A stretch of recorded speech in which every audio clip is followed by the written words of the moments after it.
जी हमारा आपका टॉपिक है अस्सलाम वालेकुम प्रॉपर्टीज ऑफ एंजाइम्स। हमारे एंजाइम्स की क्या प्रॉपर्टीज हैं, ठीक है। हमारे जिस्म में पाए जाने वाले एंजाइम्स की क्या प्रॉपर्टीज हैं। एक सबसे पहली प्रॉपर्टी है जिसका नाम है catalytic property. Catalytic property catalytic property सबको पता है, जैसे कि नाम से जाहिर है, यानी कि केमिकल रिएक्शन को करवा रही है। इसमें एंजाइम सबस्ट्रेट के साथ जुड़कर उसे कैटालिट कर रहे हैं, तोड़ रहे हैं। उसे क्या कर रहे हैं? तोड़वा रहे हैं, और तेजी से तोड़वा रहे हैं, तेजी से तोड़वा रहे हैं, ठीक है। ये पहले भी कैटालिस्ट की तारीफ में, इसके इंट्रोडक्शन में कैटालिस्ट और कैटालिटिक प्रॉपर्टी बड़ी डिटेल से पढ़ी। स्मॉल अमाउंट ऑफ एंजाइम, वो कह रहे हैं कि can catalyse the large amount of substrate in a biological reaction. किसी भी बायोलॉजिकल रिएक्शन में, बायोलॉजिकल मतलब आपकी जिंदगी के अंदर, यानी बायोकेमिकल रिएक्शन में, आपके जिस्म के अंदर कोई भी सेल के अंदर बायोकेमिकल रिएक्शन हो रहा है, उसमें अगर एंजाइम की स्मॉल अमाउंट भी आएगी, क्या आएगी? स्मॉल अमाउंट, छोटी सी मिकदार। जैसे जरा सा भी शोला होगा, गैस को आग लगाने के लिए काफी है, पेट्रोल को आग लगाने के लिए काफी है। इस तरह जितना मर्जी बड़ा सबस्ट्रेट है, मिसाल के तौर पर आपने 1 किलो चीनी खाई हुई है, चीनी सुक्रोज होती है, उसके लिए बस 1 ग्राम एंजाइम भी बहुत है। चीनी कितनी थी? 1 किलो 1 kg, और एंजाइम कितना? 1 ग्राम, बहुत है। वो सारा इसको तोड़ देगा। मिसाल दे रहा हूं मैं, एंजाइम कौन सा है सुक्रोज को तोड़ने वाला? Sucrase, SUCRASE। ग्लूकोज कार्बोहाइड्रेट के आखिर में ओज आता है, OSE। एंजाइम के आखिर में एज आता है। Small amount of enzymes, enzyme की थोड़ी सी मिकदार, कैन कैटालाइज करवा सकती है large amount of substrate in a biological reaction. किसी बायोलॉजिकल रिएक्शन में सबस्ट्रेट की एक बड़ी मिकदार को कैटालाइज करवा सकती है। इसके एग्जांपल जो हैं, sucrase enzyme is in A small amount. अब वो बता रहे हैं कि सुक्रेज जो एक एंजाइम है, थोड़ी सी मिकदार में easily catalyse the hydrolytic reaction of sucrose. Sucrose यानी कि चीनी की, जो आप घरों में इस्तेमाल करते हैं, उसकी बड़ी मिकदार को पानी की मौजूदगी में ब्रेक करवा सकता है। नेक्स्ट प्रॉपर्टी है सॉल्युबिलिटी। दूसरी क्या प्रॉपर्टी है भाई? सॉल्युबिलिटी, ठीक है। अब ये सॉल्युबिलिटी क्या है? सॉल्युबिलिटी का मतलब है हलपजीरी। सॉल्युबिलिटी का मतलब क्या है? हलपजीरी, यानी एंजाइम किस में हल होते हैं। याद रखना, एंजाइम प्रोटीन के बने हुए हैं, और प्रोटीन पानी में हल नहीं होते। प्रोटीन पानी में हल नहीं होते। Enzymes are mostly insoluble in water and dilute alcohol। वो कह रहे हैं कि एंजाइम जो है मोस्टली सॉल्युबल है, उन्होंने ये लिखा हुआ है कि वाटर के अंदर एंड डाइल्यूट अल्कोहल के सॉल्यूशन में सॉल्युबल उन्होंने लिखा हुआ है। And enzyme can precipitate in the following solvent, और 10 सॉल्वेंट में ये प्रेसिपिटेट बन जाते हैं, यानी कि इकट्ठे होकर नीचे बैठ जाते हैं। किसकी सॉल्वेंट में? कंसंट्रेटेड अल्कोहल, खालिस अल्कोहल में, अमोनियम सल्फेट में, ट्राइक्लोरो एसिटिक एसिड में। यानी हम खालिस अल्कोहल जिसमें पानी मिक्स ना हो, डाइल्यूट अल्कोहल कहते हैं ना खालिस अल्कोहल जिसमें पानी डाल के जिसे पतला कर दिया जाए। जैसे खालिस दूध को अगर आप पानी डाल देंगे तो डाइल्यूट मिल्क कहलाएगा। क्या कहलाएगा? Dilute milk. तो इस तरह कंसंट्रेटेड कहते हैं खालिस को, जैसा दूध भैंस ने दिया उसे कंसंट्रेटेड मिल्क कहेंगे। क्या कहेंगे? कंसंट्रेटेड, ठीक है, खालिस चीज। इसी तरह अमोनियम सल्फेट, ट्राइक्लोरोएसिटिक एसिड में ये नीचे बैठ जाते हैं, हल नहीं होते। नेक्स्ट है third point, enzymatic property. The velocity of enzymatic reaction increases as the concentration of the substrate increases. वो कह रहे हैं कि वेलोसिटी, रफ्तार ऑफ द एंजाइमेटिक रिएक्शन, किसी भी एंजाइम के केमिकल रिएक्शन की रफ्तार बढ़ जाती है as the concentration of the substrate increases. पहले आपने पढ़ा था कैटालिटिक प्रॉपर्टी में, अगर सबस्ट्रेट की मिकदार बहुत ज्यादा है और एंजाइम थोड़ा सा 1 ग्राम, सबस्ट्रेट 1 किलोग्राम और एंजाइम 1 ग्राम, फिर भी 1 किलो का सबस्ट्रेट 1 किलो की चीनी 1 ग्राम के एंजाइम से टूट जाएगी। अब यहाँ पे वो कह रहे हैं एंजाइमेटिक प्रॉपर्टी में अगर 1 किलो चीनी की बजाय 2 किलो चीनी आ जाए, यानी चीनी की मिकदार मजीद बढ़ जाए, सुक्रोज की मिकदार, तो एंजाइम के काम करने की रफ्तार भी, स्पीड भी इंक्रीज हो जाएगी। जैसे आपके पास काम का लोड ज्यादा हो और आपने एक दिन में करना हो, आप जल्दी जल्दी करेंगे, आप कहेंगे यार आज बहुत काम है, सारा खत्म करके जा रहे हैं, सारा खत्म करके, आज बहुत याद करना है, आज बहुत लिखना है, सारा आज ही लिखना है, तो स्पीड क्या होती है, बढ़ जाती है। यही लिखा हुआ है the velocity speed of enzymatic reaction, किसी भी एंजाइमेटिक रिएक्शन की स्पीड जो है इंक्रीजेस, वो इंक्रीज कर जाती है as the concentration of the substrate increases, जैसे जैसे सबस्ट्रेट की कंसंट्रेशन मिकदार बढ़ती है तो एंजाइम की रफ्तार भी बढ़ जाती है उसे तोड़ने के लिए। ठीक है, समझ आ रही है? अप टू सर्टेन मैक्सिमम, वो कह रहे हैं लेकिन ये रफ्तार एक खास हद तक बढ़ती है, अप टू सर्टेन मैक्सिमम एक खास हद तक, यानी जितना एंजाइम जितने ज्यादा सबस्ट्रेट को अकोमोडेट कर सकता होगा करेगा, बाद में वो कहेगा भाई मेरे हाथ खड़े हैं, मैं अकेला इतना काम नहीं कर सकता, अकेला इतना काम नहीं कर सकता, और एंजाइम लाओ, मेरी इतनी गुंजाइश थी बस मैं 2 किलो चीनी को तोड़ सकता था, इससे ज्यादा मेरे बस से बाहर है। तो इसे कह रहे हैं up to a certain maximum, but after certain period of time it decreases, लेकिन एक खास वक्त के बाद ये फिर उसकी एक्टिविटी कम होने लग जाएगी कि वो थक जाएगा, हाथ खड़े कर देगा, फिर आपको और एंजाइम डालने की जरूरत पड़ेगी। नेक्स्ट आ गया पीएच, क्या आ गया भाई? पीएच, पी छोटा एच कैपिटल, बट इसका मतलब होता है concentration of hydrogen ions, hydrogen ions. PH दर हकीकत क्या है, मैट्रिक से इंटरमीडिएट से पढ़ते आ रहे हैं,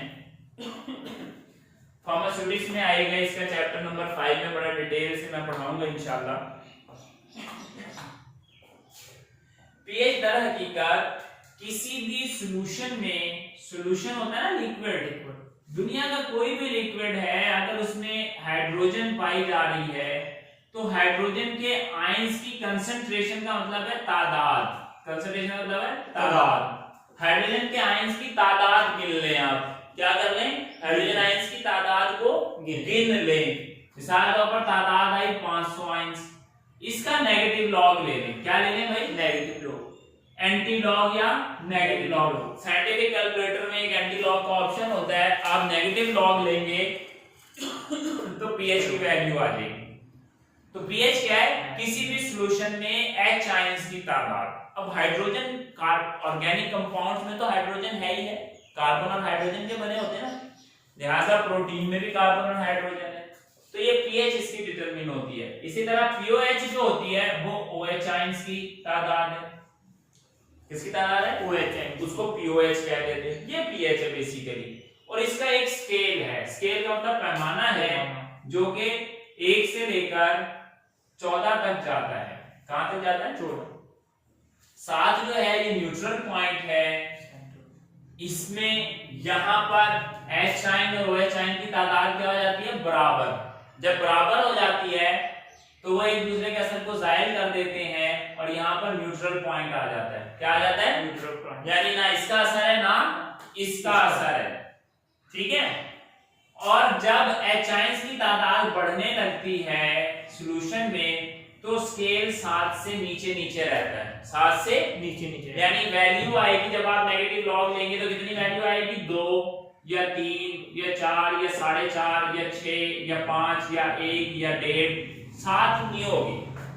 और जब OH आयन की तादाद बढ़ने लगती है, इसका तवाज़ुन बढ़ने लगता है तो पलड़ा इस तरफ गिरने लगता है। जब ये जो मैंने सीधा तराजू बनाया हुआ है ये ऐसे गिरेगा तो यानी कि पीएच की शिफ्ट इधर हो जाएगी, तो वैल्यू कितनी मिल जाएगी, 8 9 10 12 14 तक जाएगी। बैलेंस में रहेगा पलड़ा, इतने आयन और इतने आयन बराबर होंगे तो न्यूट्रल चीज, इधर वजन बढ़ेगा तो इधर पलड़ा गिरेगा तो डिजिट नीचे चले जाएंगे, समझ रहे हो ना भाई बात, इधर पलड़ा गिरेगा तो डिजिट इधर चले जाएंगे। एक स्केल है, तराजू है, पैमाना है, जैसे तराजू डोलता है इधर कभी इधर, बैलेंस में हो तो सीधा किलो गोश्त और किलो का वजन बराबर, आधा किलो गोश्त और किलो का बट्टा, तो बट्टे वाली साइड ऊपर, ठीक है ना, इस वाली साइड नीचे। तो ये चीजें हैं, इसको हम पीएच स्केल कहते हैं। इसको बड़ी डिटेल से समझाऊंगे इंशाल्लाह जब आप मुझसे फार्मास्यूटिक्स का चैप्टर नंबर 5 पढ़ेंगे। तो पीएच क्या है, याद रखना कि जिस भी कंपाउंड के अंदर H आयन ज्यादा होते हैं, क्या होते हैं भाई, H आयन ज्यादा होते हैं, वो एसिड कहलाता है। वो क्या कहलाता है, एसिड। और जिस कंपाउंड के अंदर OH आयन ज्यादा होते हैं वो बेस कहलाती है। क्या कहलाती है, तेजाब के अंदर हाइड्रोजन आयन होते हैं, और असास के अंदर, बेस को कहते हैं असास, जैसे कि कास्टिक सोडा असास है, गंधक का तेजाब है। तो कास्टिक सोडे में OH आयन होते हैं। जब कास्टिक सोडे को पानी में हल करोगे, कास्टिक सोडा होता है, ठोस होता है, साबुन बनती है उससे, और दूसरी चीजों में इस्तेमाल होता है। तो उसको जब आप इस्तेमाल करते हैं तो ये क्या करता है, OH आयन देता है। जब OH आयन देता है तो पानी में हाइड्रोजन आयन कम हो जाते हैं, OH आयन ज्यादा हो जाते हैं, कास्टिक सोडे के भी पानी में आते हैं, तो ये तराजू नीचे की तरफ जाने लगता है, वैल्यू 7 से ऊपर चली जाती है। पानी पहले न्यूट्रल था, 7 पे था, उसमें हाइड्रोजन और OH आयन एक जितने थे, हाइड्रोजन और OH आयन इक्वल थे। कैसे इक्वल थे, पानी का फार्मूला है H2O। क्या फार्मूला है, H2O। इसका मतलब क्या हुआ, एक H आयन है इसके अंदर और एक OH आयन है। क्या है भाई, OH आयन। यही तो H2O बन गया ना, H और H, H2O, H2O बन गया ना भाई। इसलिए पानी की pH कितनी है, 7, न्यूट्रल है, तराजू सीधा है। जैसे पानी में कास्टिक सोडा डाला, OH आयन बढ़ना शुरू हो गए, वो pH 7 से ऊपर 8, 9, 10 हो गई जब काउंट करोगे। एसिड आ गया जिसमें हाइड्रोजन आयन और ज्यादा है, तो इसमें H आयन ऐड होने लग गए, तराजू इस तरफ जाने लग गया। ठीक है भाई। तो एसिड्स क्या है, एसिड्स डीएक्टिवेट दोज एंजाइम्स, वो कहेंगे तेजाब उन एंजाइम्स को डीएक्टिव कर देते हैं। अब बात जहन में याद रखना, जैसे ये तराजू था पीएच स्केल का 7 से लेकर 14 और 1 से लेकर 7, यहाँ पे न्यूट्रल था। कुछ एंजाइम्स की खासियत ऐसी है कि जब OH आयन ज्यादा होते हैं वो उस वक्त काम करते हैं, और कुछ एंजाइम की खासियत ऐसी है जब H आयन ज्यादा होते हैं वो उस वक्त काम करते हैं। कुछ एंजाइम की खासियत ऐसी है जब तराजू बराबर हो, न्यूट्रल हो, वो उस वक्त काम करते हैं। यही बात वो लिख रहा है, एसिड से तेजाब ऐसे एंजाइम्स को डीएक्टिवेट कर देते हैं that act at alkaline pH, जो अल्कलाइन pH यानी OH पे काम करे जो एंजाइम, अगर उस सॉल्यूशन के अंदर H आयन बढ़ जाए, pH 6 पे चली जाए 8 की बजाय, तो वो एंजाइम इनएक्टिव हो जाएगा। क्या हो जाएगा, इनएक्टिव। क्यों, क्योंकि उसका माहौल उसको नहीं मिला, उसका माहौल उसको नहीं मिला। जैसे मुर्गी अंडे सहती है और बच्चे निकलते हैं, अगर अंडा बाहर पड़ा रहे तो उससे बच्चा नहीं निकलता, टेम्परेचर नहीं मिला, माहौल नहीं मिला। समझ आ गई बात। इसकी मिसाल वो दे रहा है ट्रिप्सिन की। Trypsin act at alkaline pH 8.57, एक एंजाइम है जो कि ट्रिप्सिन है, ट्रिप्सिन जो कि आंतों में रिलीज होता है। कहां पर रिलीज होता है, स्मॉल इंटेस्टाइन में, ठीक है। अगर ये एंजाइम मैदे में आ जाए, मैदे में pH एसिडिक होती है, तो वहां पे ये इनएक्टिवेट हो जाएगा, अपना काम नहीं करेगा, खाने को हजम नहीं करेगा। एट एसिडिक pH को पर इट विल डिस्ट्रॉय, ये खत्म हो जाता है, डिस्ट्रॉय हो जाता है। Trypsin is an enzyme that is secreted by the pancreas. Trypsin एक ऐसा एंजाइम है जो लबलबे से खारिज होता है, पित्ते से बाइल खारिज होता है और लबलबे से ट्रिप्सिन खारिज होता है, इसलिए ये हाजमे में मदद देते हैं। इसलिए पैंक्रियास आपके डाइजेस्टिव सिस्टम का एसोसिएटेड ऑर्गन था, एसेसरी ऑर्गन था, and very important for proper digestion of food, और ये खुराक की मुनासिब डाइजेशन के लिए बहुत अहम है। खुराक की मुनासिब डाइजेशन के लिए बहुत अहम है, ठीक है। नेक्स्ट क्या है भाई, बेस। क्या है भाई, बेस। बेसिस डीएक्टिवेट दी एंजाइम्स, बेसिस ऐसे एंजाइम्स को डीएक्टिवेट कर देती हैं that act at acidic pH, वो कह रहे हैं वो एंजाइम जिन्होंने तेजाबी pH पे काम करना होता है, यानी 7 से नीचे रहकर हाइड्रोजन आयन की ज्यादा कंसंट्रेशन में काम करना होता है, अगर उस जगह OH आयन की कंसंट्रेशन बढ़ जाएगी तो pH बेसिक हो जाएगी, अल्कलाइन हो जाएगी, तो वो एंजाइम फिर काम नहीं कर पाएगा, उसके लिए उसको प्रॉपर माहौल नहीं मिलेगा। ठीक है, तो बेसिस क्या करती है, pH को एसिडिक pH पे एंजाइम को चेंज कर देती है। मिसाल के तौर पर pepsin act as pH acidic pH 1 to 2, pepsin जो है वो तेजाबी pH 1 से लेकर 2 पे काम करता है, अगर pH बेसिक हो जाए इट विल डिस्ट्रॉय, ये मर जाएगा। पेप्सिन स्टोमिक में रिलीज होने वाला एक एंजाइम है जो खाने को हजम करता है। समझ आ गई भाई इस पॉइंट की, मुश्किल तो नहीं लगा। नेक्स्ट पॉइंट है आपका टेम्परेचर। क्या है भी पांचवा पॉइंट, टेम्परेचर। जैसे pH एंजाइम की एक्टिविटी के लिए जरूरी है, इसी तरह टेम्परेचर भी एंजाइम की एक्टिविटी के लिए बहुत जरूरी है, बहुत जरूरी है। कैसे, इसकी मिसाल आप ऐसे लीजिए, इंसान का नॉर्मल बॉडी टेम्परेचर कितना है, 37.6 सेंटीग्रेड, 37.6 सेंटीग्रेड, 37 सेंटीग्रेड है, या 98.6 फारेनहाइट है। फारेनहाइट 98.6 है और 37 सेंटीग्रेड में। याद रखो जब नॉर्मल बॉडी टेम्परेचर होगा आपका या इसके करीब करीब होगा, यानी कि 96 होगा, 97 होगा, 98 होगा या 99 भी हो गया, आपको बुखार फील नहीं होगा, आप सही है। लेकिन जो बुखार तेज हो जाएगा, बढ़ जाएगा, तो आपके एंजाइम भी काम करना छोड़ जाएंगे। आपको कैसे पता चलेगा मेरे एंजाइम काम करना छोड़ गए? आप खाना खाएंगे, बुखार में मतली होने लगेगी, उल्टी आएगी। उल्टी क्यों आएगी? आपके जैसे बॉडी का बाहर का टेम्परेचर गर्म है, अंदर की बॉडी का टेम्परेचर भी गर्म है, मुंह के अंदर भी सेक, मैदे में भी सेक, आंखों में भी सेक, बुखार से। तो वो एंजाइम जो हैं जो ज्यादा टेम्परेचर पे मर जाते हैं, वो मर जाएंगे। जब खाने को हजम नहीं करेंगे तो गैर हजमशुदा खाना मैदा आंत में नहीं भेज सकता, जब आंत में नहीं जाएगा तो रिवर्स पेरिस्टाल्टिक मूवमेंट रिवर्स होंगी और आपको वोमिट आएगी। इसलिए बुखार में वोमिट आती है। बुखार में उल्टी क्यों आती है?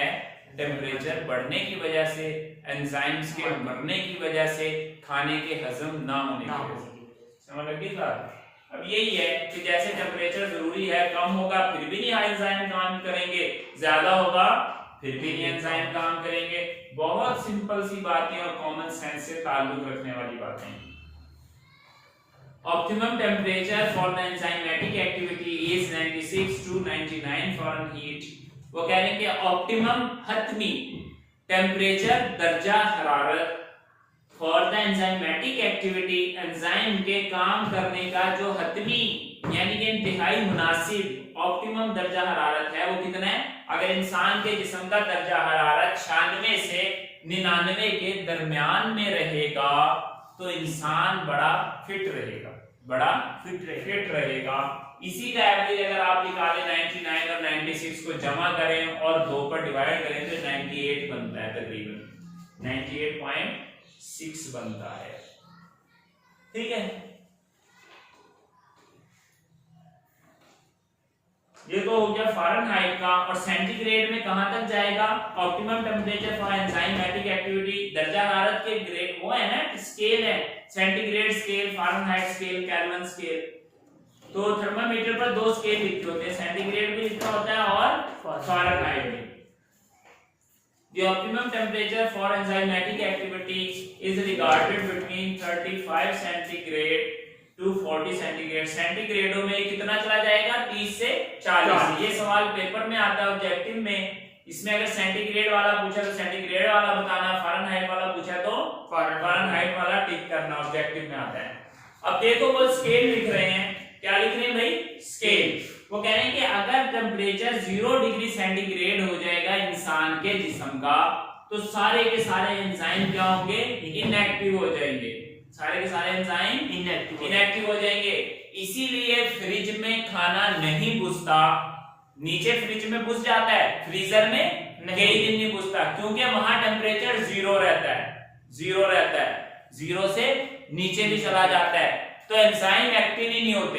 बैक्टीरिया अंदर मौजूद है, लेकिन वो जो खाने को खराब करने वाले एंजाइम छोड़ रहा है अपनी खुराक बनाने के लिए, उस सही खाने को, वो एक्टिव ही नहीं हो पा रहे। जैसे खाना बाहर निकाल के रखोगे, टेम्परेचर में आएगा, घुस जाएगा, ठीक है। और नीचे फ्रिज में रखा हुआ खाना घुस जाता है, क्योंकि वहां का टेम्परेचर 10 से 20 तक होता है। कहां तक होता है? 10 से 20। तो 10 से 20 पर एंजाइम थोड़े बहुत एक्टिव होते हैं, लिहाजा 2 दिन 3 दिन दूध फ्रिज में भी पड़ा रहे वो भी खराब हो जाता है, खाना भी खराब हो जाता है।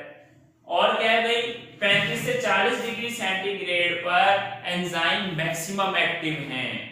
एंजाइम्स मैक्सिमम एक्टिव है। ये हमारा नॉर्मल बॉडी टेम्परेचर है, इंसान इस टेम्परेचर में नॉर्मल रहता है, इसमें उसे ना गर्मी लगती है ना सर्दी लगती है, सही है ना। जैकेट के बगैर भी फिरेगा और पंखे के बगैर भी बैठेगा, चलेगा, नॉर्मल टेम्परेचर है। 50 डिग्री सेंटीग्रेड पर एंजाइम इनएक्टिव होना शुरू हो जाते हैं। क्या हो जाते हैं? इनएक्टिव। ज्यादा टेम्परेचर बढ़ा, फिर इनएक्टिव हो गए। ये अब खाने को खराब करने वाले एंजाइम की बात नहीं हो रही, फ्रूट को खराब करने वाले एंजाइम की बात नहीं हो रही, इंसान के एंजाइम्स। हम इंसान को पढ़ रहे हैं मेडिसिन में। मैं अगर बॉडी टेम्परेचर मेरा 50 पे चला जाएगा तो भी मेरे एंजाइम्स क्या हो जाएंगे? इनएक्टिव, और वोमिट आएगा, मोशन लग जाएगा हाई टेम्परेचर से। और 60 पर क्या होगा? एंजाइम्स टोटली डिस्ट्रॉय हो जाएंगे और इंसान की भी डेथ हो सकती है इतने टेम्परेचर पर, क्योंकि उसका सारा सिस्टम ही जाम हो गया, सारा सिस्टम ही जाम हो गया। इसलिए बुखार चढ़ने से लोग मर जाते हैं, के अंदर केमिकल रिएक्शन रुक जाते हैं। बुखार चढ़ने से इंसान क्यों मरता है? कि बॉडी में बायोकेमिकल रिएक्शन, बायोकेमिस्ट्री स्टॉप हो गई, बायोकेमिस्ट्री स्टॉप हो गई, केमिस्ट्री खत्म तो बंदा खत्म, ठीक है। In solid conditions it may be stable up to 100 degree centigrade. वो कह रहे हैं कि अगर एंजाइम सॉलिड कंडीशन में मौजूद है, बाहर तुमने एंजाइम पैक करके पाउडर बना लिया, रख लिया कहीं पर, प्रोटीन ही होता है ना, तो वो 100 डिग्री सेंटीग्रेड पर भी स्टेबल है, 100 डिग्री सेंटीग्रेड पर भी स्टेबल है, लेकिन लिक्विड कंडीशन में 50-60 से ऊपर मर जाता है। एंजाइम की गोलियां मिलती है ना बाजार में, प्लेसिल एंजाइम, प्लेस एंजाइम के नाम से, खाना हजम नहीं हो रहा आप खाएं, खाना हजम, और डिजिप्लेक्स सिरप, प्लेजाइम सिरप, प्लेस एंजाइम सिरप, प्लेसिल सिरप, ये सब एंजाइम के सिरप हैं जो हाजमा करते हैं, लोग पीते हैं और दागते उड़ाते हैं, जो खाते हैं वो हर चीज हजम हो जाती है, ठीक है। आज के लिए इतना ही। कल 2 एंजाइम हैं जिसमें ब्रोमेलेन है और पेपेन है, उनकी डिटेल पढ़ेंगे। अगर किसी स्टूडेंट को कोई क्वेश्चन करना है तो प्लीज क्वेश्चन करें। हमारा आज का लेक्चर यहाँ पर खत्म हुआ, कल फिर इंशाल्लाह नए लेक्चर के साथ हम आएंगे, तो आप लोग मुझसे क्वेश्चन करें।